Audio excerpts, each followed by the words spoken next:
Hi guys, and welcome back to part 3 of Glasnevin Cemetery, Dublin. So the first one we're going to read here is Barry Sullivan. After life's fitful fever he sleeps well. Also of Mary, widow of Barry Sullivan, who entered into rest August 1908, interred in Hove Cemetery, Sussex. And as far as I know, guys, Barry Sullivan was an actor who was involved in theatre, and I'll put up more of that online when I have a look. So this one here, it just shows him with a long cape, very nice statue, and he's holding a skull in his hand, which is probably part of theatre production. And we're going to have a look around here, guys, in Glasnevin Cemetery in Dublin. It's the largest cemetery in Ireland. And over here, we have all this area here is the resting place of people in vaults. And this is the monument over their vault. Memory of Sir John Cray, MD, born in 1815, died in 1875, erected by his loving wife. He is not dead, but sleepeth. And the details on this monument are amazing to look at. If you look closely, you can see the woman, and she has a jug of water which she's pouring out, and it says on the jug Vartry. Now I'll look more into that, guys, and I'll put that up when I get some information on it. But look at the detail, and there is Sir John Cray's bust up there on top of the monument. And on all sides of this monument, there's all these ladies. And I'm sure they all each tell some kind of story. And on the other side here, we have the woman holding a torch with a flame on it in her hand, and a child reading a book. So, as we make our way down here, we are going to have a look at some more monuments down here, guys, in Glasnevin Cemetery. It's very large, this cemetery. There's 1.5 million people interred here. It's crazy to think of so many people who are buried here. And over here on this final resting place here, we have affectionate remembrance of James Joseph, the dearly beloved son of the late Mr. James Cunningham, who died in 1804. And that's erected by Mary Cunningham, their mother. And there is a lovely statue overhead. So rest in peace to these people. And down on this area over here, guys, we're going to go over here and read some more of these beautiful monuments. And just over here on the left, we have this lovely one here with a scroll on it, and it says erected by Peter Gilligan in loving memory of his dear wife Margaret Maggie, who died in 1907, aged 33, leaving 3 young children to mourn her loss. Also the above named Peter Gilligan died in 1933, and just below it says, and his granddaughter Madeline died in 1947, and also their son Frederick died in 1945. And look at those little cherub angels and their faces, and the amount of work that went into making those as well. And this lovely angel up over their final resting place with the wings spread out in the sky in the background, and her hand held out. Very, very nice indeed. And just in behind this monument, guys, we're going to read another one here. And it says here on this one, James Cummins, it looks like. Now it's very faded, so it's hard to read, guys, but if I find anything in edit, I will put it up. But it looks like 18 or maybe 1902, a date on that. But here is Jesus with the lamb, like the Lamb of God, and he's holding a staff. And just look at that picture with the trees and the sky in the background. It just looks so amazing. Not far from that beautiful one is erected by his fond wife in loving memory of Lawrence Keogh, who died in May 1896, aged 51 years old, and of their son Christopher Barry Keogh, died July 1913, aged 36 years old.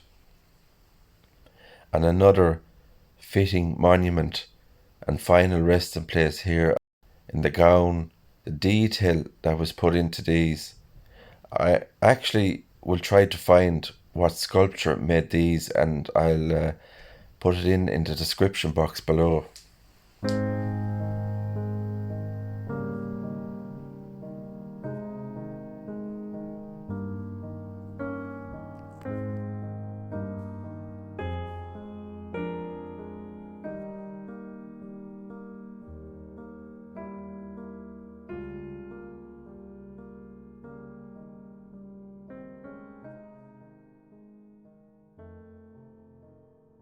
And this one here, guys, in affectionate remembrance of Dennis Daly, who died November 1801, I think it is. Erected by his loving wife, Alicia Daly.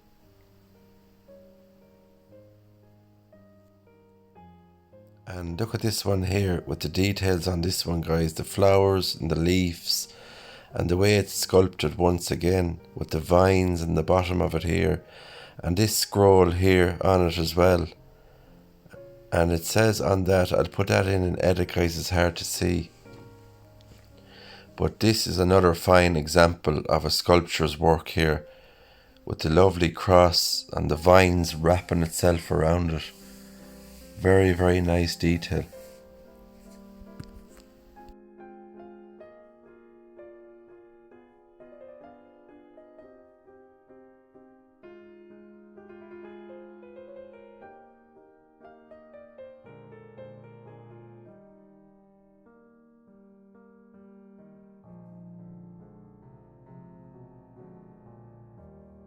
And this monument here reads, in memory of the Right Honourable Sir Richard Martin, born in 1831 and died in 1901, and Mary his wife, died in 1907, daughter of Dominic Corrigan, Bart MD. And this one seems to be very faded on this. I suppose through harsh weather and time it's eroded away, but a lot of fine marble work on the top of that as well.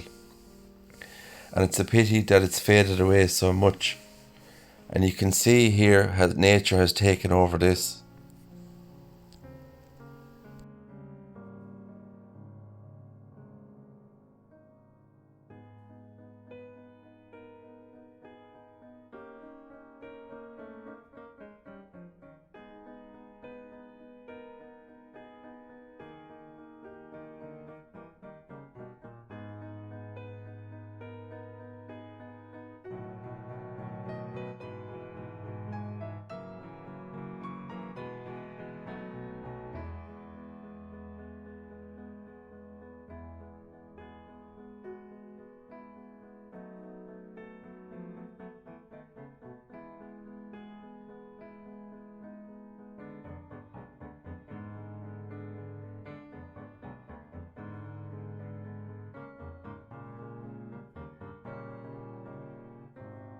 And this monument here reads, Charles Aliaga Kelly, born in 1918 in Dublin and died in 2013 in Wellington, New Zealand.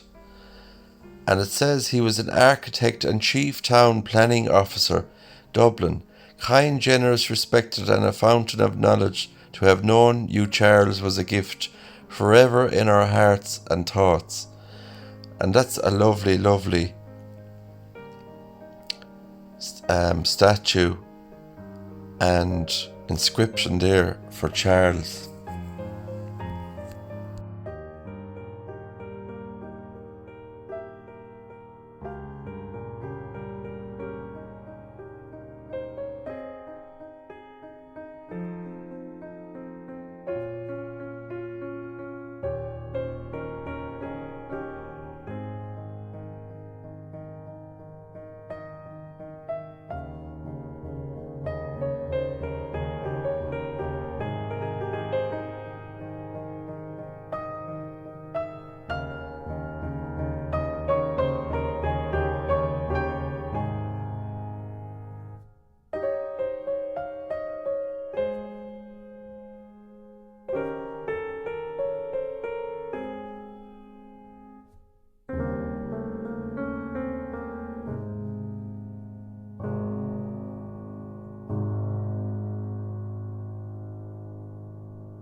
May heaven hold a place for you where you can dig and plant flowers of the humblest kind and those of the bear's scent.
Now this one here, guys, reads, "In loving memory of my dear husband Michael O'Reilly, died in May 1899, and of Joseph O'Reilly, died in 1925, and also Anne O'Reilly." And I think, guys, this has to be one of my favourite monuments here. It's really, really beautiful. We talked about sculptures, but whoever made this is very, very talented. And as you can see, it's Archangel Michael who is killing the beast.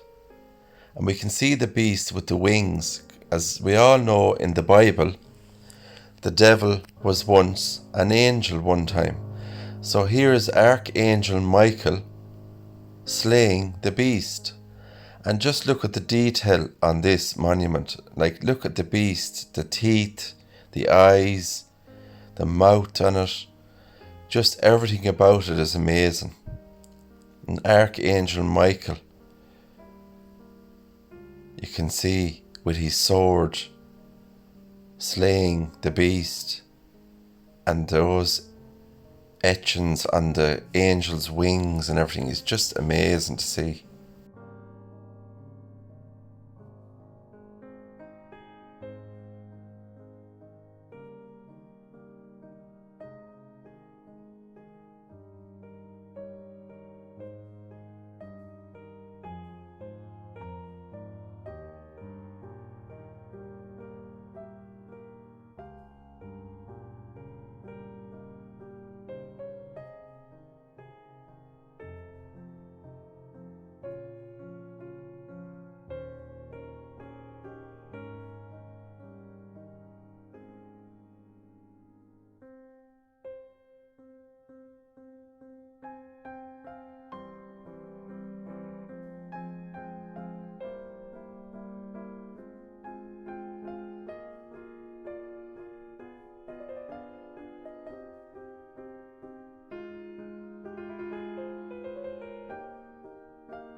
And here is the final resting place of Michael Collins, a big figure in Irish history.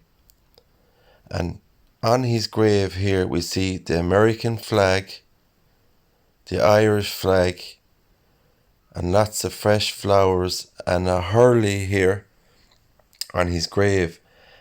And it reads on his headstone, Michael O'Coilean, born in 1890 and died in 1922.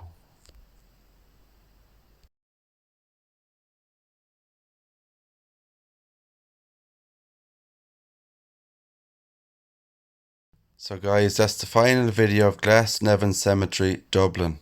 Thanks for watching, take care, and God bless, and see you soon.